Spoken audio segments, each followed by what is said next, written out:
तो चैप्टर ये है बहुपद, जिसे पॉलीनोमियल कहते हैं। इसमें 8 टाइप के क्वेश्चन हैं। हर टाइप को डिटेल से स्टडी करेंगे, देखिए आगे वीडियो। तो पहला जो टॉपिक है उसका नाम है बहुपद की पहचान। बहुपद की पहचान कैसे की जाती है। इसमें क्या करना होता है, तुम्हें जो एक्स वाई होते हैं ना, एक्स वाई जेड, बस इसको पूर्ण घात में देखना है कि पूर्ण घात यानी पूरी घात में होना चाहिए। पूर्ण संख्या होती है ना, 1 2 3 4 5 6 7 8, पूर्ण हाफ में नहीं होना चाहिए और ना रूट में होना चाहिए। बहुपद की पहचान यही होती है। जैसे एक्स स्क्वायर है तो ये बहुपद है, बिल्कुल है, क्योंकि इसमें एक्स की पावर कितनी है, 2 पूरी है, तो ये है। इसमें एक्स स्क्वायर प्लस 3, एक्स की देखनी है, 3 से कोई मतलब नहीं है, इसमें पूरी है एक्स की पावर 3। अब बच्चे क्या करते हैं, रूट रखते हैं, बहुपद नहीं है। नहीं, हमें एक्स में रूट नहीं चाहिए, बाकी संख्या में हो कोई दिक्कत नहीं, तो ये भी बहुपद है। अब देखो ये एक्स की पावर 3 है, ये रूट पूरा इसके ऊपर नहीं है ना, पूरा इसके ऊपर नहीं है। तो जब पूरा इसके ऊपर नहीं है और यहाँ पर एक्स की पूरी घात है 3 है, तो ये भी बहुपद है। देखो ये नहीं हो सकता, ठीक है ना, क्योंकि ये जैसे ऊपर जाएगा तो एक्स की पावर माइनस के 1 बन जाएगा प्लस 3, तो माइनस भी नहीं होना चाहिए, पूरी घात और प्लस की होनी चाहिए, तो ये भी नहीं। अब ये वाला आ जाता है।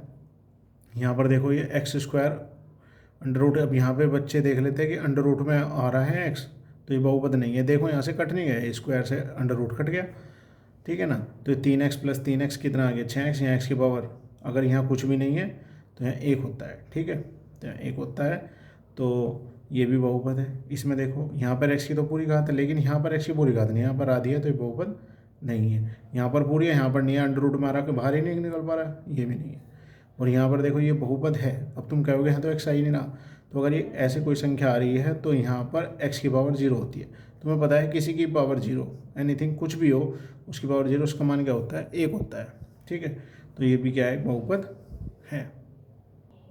अब अगला जो टॉपिक है वो है बहुपद की घात। अब क्वेश्चन ये आ जाता है पेपर में कि कोई भी बहुपद दे देगा तुम्हें और उसमें पूछ लेगा कि बहुपद की घात क्या है। तो बहुपद की घात क्या होती है कि जो मैक्सिमम एक्स हो या वाई हो, इसमें पूरे में एक्स होगा या वाई होगा जेड होगा, जिसमें एक्स की जो मैक्सिमम पावर होगी वही क्या होगी, हमारी बहुपद की घात होगी। तो इसमें मैक्सिमम पावर कितनी है भाई, मैक्सिमम पावर, तो इसमें मैक्सिमम पावर कितनी है, यहाँ पर 4 है, तो इसकी बहुपद की घात कितनी हुई, बहुपद की घात तो क्या हुई, 4 हुई। अब आ जाता है देखो बहुपद की पहचान, ये भी आता है क्वेश्चन। बहुपद 2 प्रकार के होते हैं, एक तो ये 2 तरह से होते हैं, एक तो पदों के अनुसार, एक घात के अनुसार। तो पहले पदों के अनुसार पढ़ते हैं कि पदों के अनुसार किस किस तरह के बहुपद होते हैं। पदों के अनुसार कैसे कि पद एक होना चाहिए, जैसे एक पद ही है तो ये हो गया हमारा 3x मान हो गया, पूरा एक पद है भाई, पावर कितनी हो, बस एक पद है, प्लस अगर कुछ भी लिख दूँ मैं तो वो द्विपद हो जाएगा, ठीक है। एक x 4x की पावर 3 हो गया, ठीक है, ये हो गया 2 हो गया, तो ये क्या हो गया, एक पदीय हो गया, ये एक पदीय, एक पदीय, द्विपदीय अगर जैसे यही हो गया 3x प्लस 1 हो गया द्विपदीय, माइनस भी लिख सकते हैं, कोई दिक्कत नहीं। चलो अगला लिख लेंगे 4x की पावर 3 माइनस के 2x, ये द्विपद हो गया, और 2x प्लस 1 ये द्विपद हो गया, ठीक है। त्रिपदीय क्या होगा, 3 पद आ जाएंगे, 3x plus 2x square plus 1, देखो 3 पद है, 1 2 3, पावर से हमें कोई मतलब नहीं है, ठीक है। तुम क्या हो गया यहाँ पर x की पावर 0 वही है, और अगला 3x की power 4 plus 6x square plus 1, तो इसमें भी देखो 1 2 3, तो त्रिपद है यानी त्रिपदीय। अब घात के अनुसार देख लेते हैं, जिसमें x की मैंने बताया ना, x आ सकता है, y आ सकता है, z आ, जिसमें x की मैक्सिमम पावर, x की मैक्सिमम जो पावर है वो क्या हो, 1 हो, तो उसे बोलते हैं रेखिक या एक घाती बहुपद, ठीक है। तो मैं कुछ एग्जांपल देता हूँ, जैसे x है, यहाँ पर x की पावर कितनी है, 1 है, x प्लस 1, यहाँ पर भी x की पावर 1 है, जुड़ कितने ही जाओ वो द्विपदीय हो गया, पर है क्या ऐसा, रेखिक, x प्लस 2, और ये भी क्या है, रेखिक बहुपद।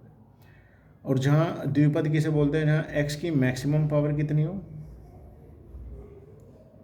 2, तो जैसे एग्जाम्पल के तौर पे x square plus 2, 2x square plus 3x plus 1, देखो वैसे तो त्रिपद है लेकिन द्विघात है, मैक्सिमम पावर कितनी है, 2 है, यहाँ पे भी तो कितनी है, 2 है, ये इसके क्या है, एग्जाम्पल है, ठीक है। त्रिघात का देख लेते हैं, चतुर्थघात, उसमें मैक्सिमम पावर 4 होनी चाहिए, यहाँ पर x की मैक्सिमम पावर कितनी, x की मैक्सिमम पावर कितनी, 3, तो देख लेते हैं एक ऐसा बहुपद x की power 3 plus 4x square plus 1, देखो मैक्सिमम पावर कितनी है इसमें 3, तो इसे क्या बोलते हैं त्रिघात बहुपद। अगला जो टॉपिक है हमारा द्विघात समीकरण का प्रारूप कैसा होता है। तो प्रारूप ध्यान कर लो कि द्विघात समीकरण का प्रारूप क्या होगा, एक्स स्क्वायर मूलों का योगफल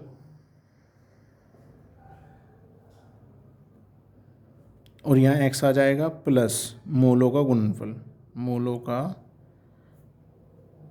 गुणनफल, ठीक है, और बराबर 0। अब इतना बड़ा याद करने से बढ़िया है हम एक छोटा सा बना लेते हैं। यदि मूल एल्फ़ा बीटा है तो देख लो x square minus alpha plus beta x plus alpha into beta बराबर 0। तो अगर द्विघात समीकरण का प्रारूप याद रखना हो तो ये याद रखना कि x square minus alpha plus beta x plus alpha into beta बराबर 0, ठीक है। अब इसी पे क्वेश्चन करेंगे, जैसे किसी द्विघात समीकरण के सभी मूलों का योगफल कितना है, -4 है, गुणनफल 1/2 है, तो द्विघात समीकरण क्या होगी। तो मूलों का योगफल कितना, अल्फा प्लस बीटा कितना दे रखा है -4 और अल्फा इंटू बीटा कितना दे रखा है 1/2। तो हमें पता है द्विघात समीकरण का प्रारूप क्या होता है, x square minus alpha plus beta x plus alpha into beta बराबर कितना 0। मान रख दो, एल्फा प्लस बीटा का मान कितना है -4 और एल्फा इंटू बीटा 1/2।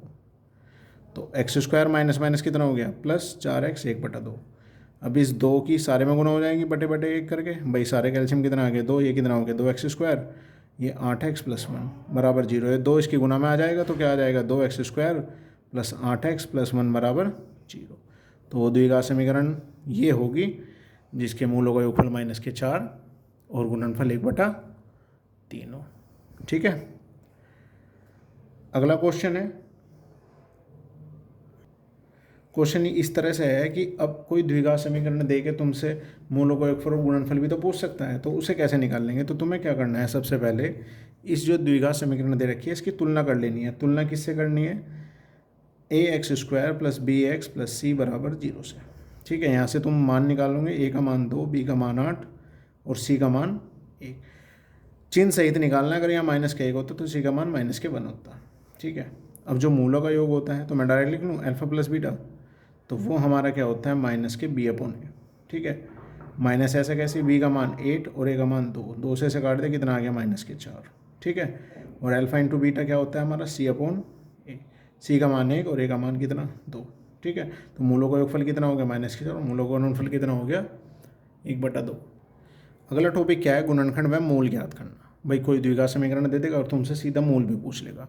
तो ये जो गुणनखंड है तुमने 6, 7, 8 क्लास में पढ़े भी होंगे और इसकी मैं स्पेशल वीडियो बना दूंगा जिससे फास्ट करे, लेकिन अब तुम्हें ऐसे ही समझना पड़ेगा। तो जैसे ये आ गया x square plus x minus के 6, तो ऐसी दो संख्या, भाई दो ही तो मूल हो गए जब द्विघात समीकरण, ऐसी दो संख्या जिनको गुना करने पे तो आए 6, गुना करने पे कितना है 6 और माइनस करने पे देखें हम माइनस इस वाले चिन्ह से देखते हैं, माइनस करने पे यहाँ शुरू का क्या आ जाए प्लस का 1, ठीक है। तो ऐसी तो दो ही संख्या है, एक तो 3 है और एक 2 है। घटाने पर कितना आ जाए, भाई यहाँ अगर यहाँ प्लस होता तो जोड़ने पर आना चाहिए था, यहाँ घटाने पर 1 आए। तो एक तो 3 है एक 2 है, तो x square plus 3 minus 2 x minus के 6, ठीक है।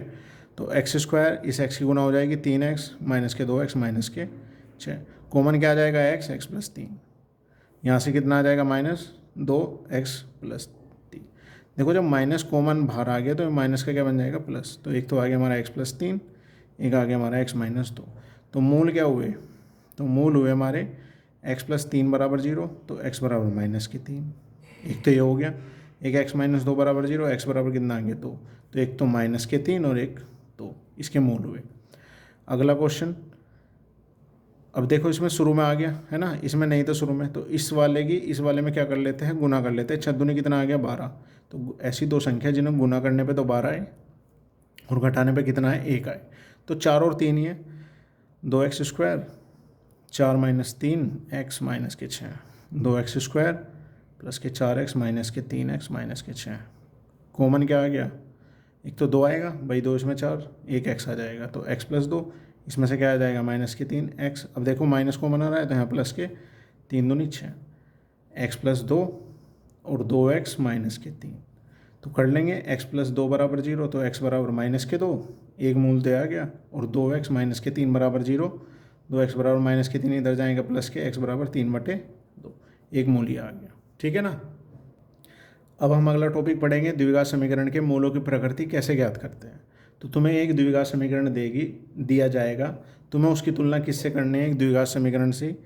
ax² + bx + c मैंने पीछे पढ़ाया था अभी। ठीक है, तो मैं लिख भी देता हूँ एक बार और, द्विघात समीकरण ax² + bx + c बराबर 0 से क्या कर देंगे, तुलना कर दिया। तुलना करने पर हमें किस किस के मान प्राप्त हो जाएंगे, a का, b का और c का। उसके बाद हम निकाल लेंगे विविध कर। विविध कर ये तो देखो निकालना ही पड़ेगा। कभी कभी सीधा एक द्विघात समीकरण दे देगा और तुमसे विविध कर पूछ लेगा तो वो तो निकालना पड़ेगा, लेकिन अगर मूलों की प्रकृति पूछ ली तो विविध कर तो फिर भी निकालना पड़ेगा। विविध कर को डी से नोट करते हैं, इसका फॉर्मूला होता है b² - के 4ac।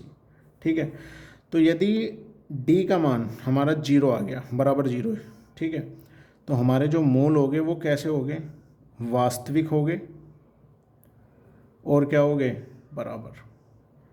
ठीक है, यदि d का मान हमारा 0 से बड़ा आ गया तो मूल हमारे वास्तविक हो गए। देखो दोनों में प्लस आ रहा है, अभी प्लस के ही आ रहा है, वास्तविक हो गए और असमान हो गए। ठीक है, लेकिन अगर d का मान हमारा 0 से कम आ रहा है, यानी माइनस में आ रहा है, निगेटिव आ रहा है, ठीक है, निगेटिव आ रहा है, तो मूल हमारे सीधे सीधे बोल दोगे काल्पनिक होंगे। कैसे होंगे, काल्पनिक। ठीक है, चलो एक क्वेश्चन कर लेते हैं, उससे पता चल जाएगा किस तरह से। ठीक है, तो जैसे द्विघात समीकरण ये है 3x² + 7x + 4 बराबर 0 का विविध कर ज्ञात करो, मूलों की प्रकृति भी ज्ञात करो। तो हमने तुलना कर दी, ax² + bx + c से c बराबर 0 से तुलना कर दी हमने डायरेक्ट। ठीक है, तो तुलना करने पर हमारा a का मान कितना आ गया, b 3, b का 7 और c का 4। ठीक है, फिर हमने विविध कर निकाल लिया, b² - 4ac। तो b का मान 7 का स्क्वायर, 4 × 3 × 4, 7 × 49, 4 × 12, 12 × 4 = 48, कितना आ गया, 1 आ गया। तो d का मान 0 से बड़ा है। ठीक है ना, d का मान 0 से बड़ा है, तो मूल कैसे हो गए, तो मूल हमारे वास्तविक और असमान हो गए। ठीक है, फिर बता रहा हूँ, अगर d का मान 0 आ जाता तो मूल वास्तविक और बराबर होते, और 0 से कम यानी माइनस में आ जाते तो मूल काल्पनिक होते। ठीक है, समझ में आ गया होगा अच्छे से। द्विघात समीकरण के मूलों के योगफल और गुणनफल से संबंधित प्रश्न, यानी इस तरह के प्रश्न आ सकते हैं, कोई भी द्विघात समीकरण देगा और इस तरह से तुमसे पूछ लेगा, तो उसके लिए कुछ फॉर्मूले याद होने चाहिए तुम्हें। ये फॉर्मूले हैं कुछ। अब फॉर्मूले a + b में थे, मैंने अल्फा + बीटा में कर लिए, जिससे हमें जो क्वेश्चन करेंगे उसमें आसान नहीं होगी। तो मैं एक बार रिवाइज करवा देता हूँ। अल्फा + बीटा का होल स्क्वायर होता है α² + β² 2α बीटा। अल्फा - बीटा का होल स्क्वायर होता है α² + β² - 2α बीटा। अल्फा + बीटा की होल क्यूब होती है α³ + β³ + 3α बीटा, ब्रैकेट में अल्फा + बीटा। अल्फा - बीटा की होल क्यूब होती है α³ - β³ - के 3α बीटा, ब्रैकेट में अल्फा - बीटा, और अल्फा - बीटा का होल स्क्वायर। देखो ये फॉर्मूला यही, इसे खोल देंगे ना तो यही आ जाएगा इसका फॉर्मूला, ये वाली चीज़। ठीक है, अल्फा + बीटा का whole square - 4α beta, α² - β² alpha + beta और अल्फा - बीटा। क्वेश्चन कर लेते हैं, जैसे पहले ही क्वेश्चन हाँ, जब इस तरह से कोई से पूछे तो सबसे पहले तुम्हें निकाल लेना है अल्फा + बीटा। अब अल्फा + बीटा, तो देखो ये द्विघात समीकरण है, इसके हिसाब से निकालने हैं सारे मान। तो कोई सा ही मान निकालना हो, सबसे पहले तुम्हें दो चीज़ निकालनी जरूरी है, एक तो हमें अल्फा + बीटा और एक अल्फा × बीटा, ये दो चीज़ तो निकालनी जरूरी है।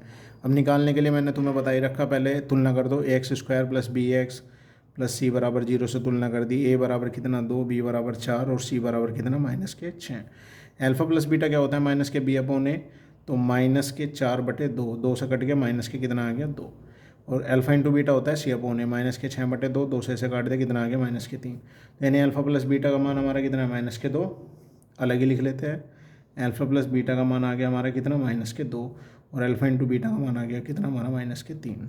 ठीक है, ये तो निकालना ही है तुम्हें, मतलब अगर इस तरह से दे दिया है तो। अब निकालते हैं पहला क्वेश्चन जो है, α² + β²। तो फॉर्मूला कहाँ दिख रहा है तुम्हें, ये रहा है ना, ये रहा। तो देखो इसका ही मान पता है, मैं इसका ही मान पता है, निकाल सकते हैं। चलो करते हैं। अल्फा + बीटा का होल स्क्वायर बराबर होता है α² + β² प्लस के 2α बीटा।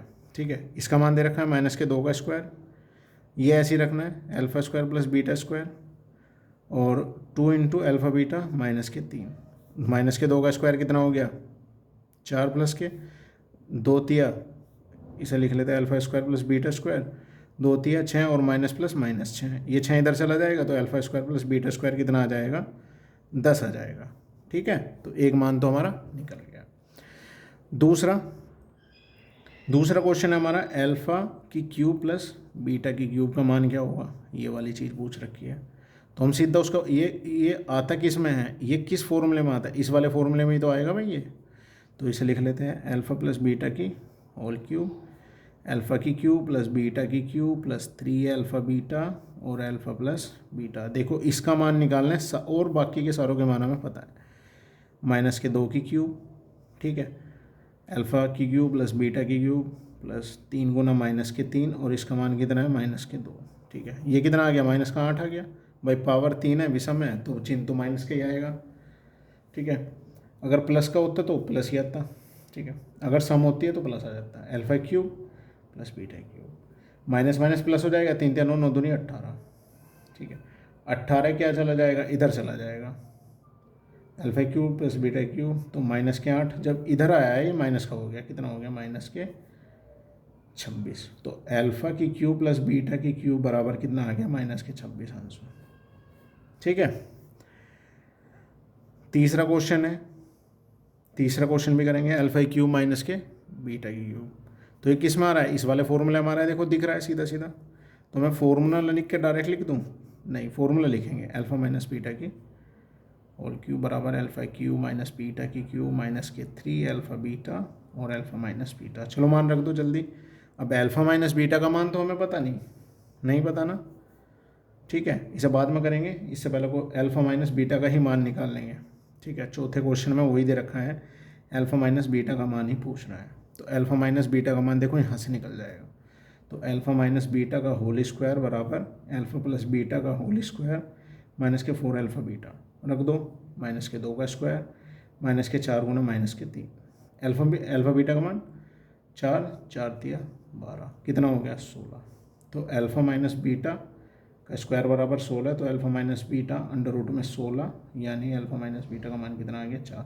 तो अल्फ़ा माइनस बीटा का मान हमारे निकल के कितना आ गया 4। तो इसमें रख सकते हैं, अब इसमें रख दो 4 की क्यूब अल्फ़ा माइनस बीटा की क्यूब 3 गुना अल्फ़ा इंटू बीटा माइनस के 3 दे रखा है, और ये हमने अभी निकाला 4 4 चौक 16 चौका 64, अल्फ़ा की क्यूब माइनस बीटा की क्यूब और 3 तिया 9 9 चौक 36 और प्लस का आ जाएगा है ना, माइनस माइनस प्लस।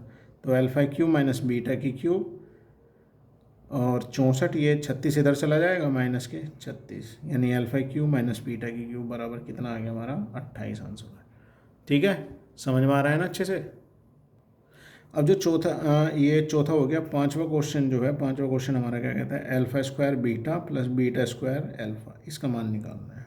ठीक है, तो इनमें से क्या कॉमन आ रहा है भाई, कुछ कॉमन आ रहा है, हाँ अल्फ़ा बीटा आ रहा है, अल्फ़ा बीटा, और ये अंदर क्या बचा अल्फ़ा प्लस बीटा है ना, एक इसमें अल्फ़ा ये हुआ, अल्फ़ा इंटू बीटा का मान कितना है माइनस के 3 और अल्फ़ा प्लस बीटा का मान कितना है माइनस के 2, तो 2 तिया 6 और माइनस माइनस प्लस आंसर। ठीक है, छठा है अल्फ़ा की पावर 4 बीटा प्लस बीटा की पावर 4 अल्फ़ा। तो इसमें से अल्फ़ा बीटा फिर को माना जाएगा, अल्फ़ा की क्यूब प्लस बीटा की क्यूब। अब देखो इसका मान अगर हम पहले ना निकालते तो हमें निकाल लेते, इस तरह से निकालते, हमें पहले ही दे रखा है अल्फ़ा इंटू बीटा का मान कितना है माइनस के 3 और इसका मान कितना है माइनस के 26। तो इनकी जब गुना करेंगे तो कितना आएगा 26 थी 78 और माइनस माइनस प्लस। ठीक है, अब एक क्वेश्चन और बचा, यहीं कर देता हूँ मैं, यहीं कर दो ना, 5वां 6ठा 7वां। ठीक है, 7वां क्वेश्चन है alpha square minus beta square. ठीक है, दिख तो रहेगा। तो ये होता है हमारा क्या, अल्फ़ा प्लस बीटा और अल्फ़ा माइनस बीटा। देखो इस वाले फॉर्मूले से अभी दिखा, तो अल्फ़ा प्लस बीटा का मान कितना है हमारा माइनस के 2 और अल्फ़ा माइनस बीटा का मान हमने निकाला था 4, तो 4 दूनी 8 और माइनस प्लस माइनस। ठीक है, बहुत ही अच्छे। ठीक है, तो इस तरह से अगर कोई भी द्विघात समीकरण है इस तरह से पूछे तो फॉर्मूले ये है, सीधा आप कर सकते हो। इस तरह से भी क्वेश्चन आ सकता है, त्रिघात समीकरण से संबंधित भी एक पर्सन आया है रेलवे में, तो उसे भी देख लेते हैं। सबसे पहले हमें त्रिघात बहुपद से इसकी तुलना करनी पड़ेगी कि ए एक्स की cube b x square plus c x plus t बराबर 0। तो हमें ए का मान पता चल गया 6, बी का मान पता चल गया -11, सी का मान फिर 6 और डी का मान -1।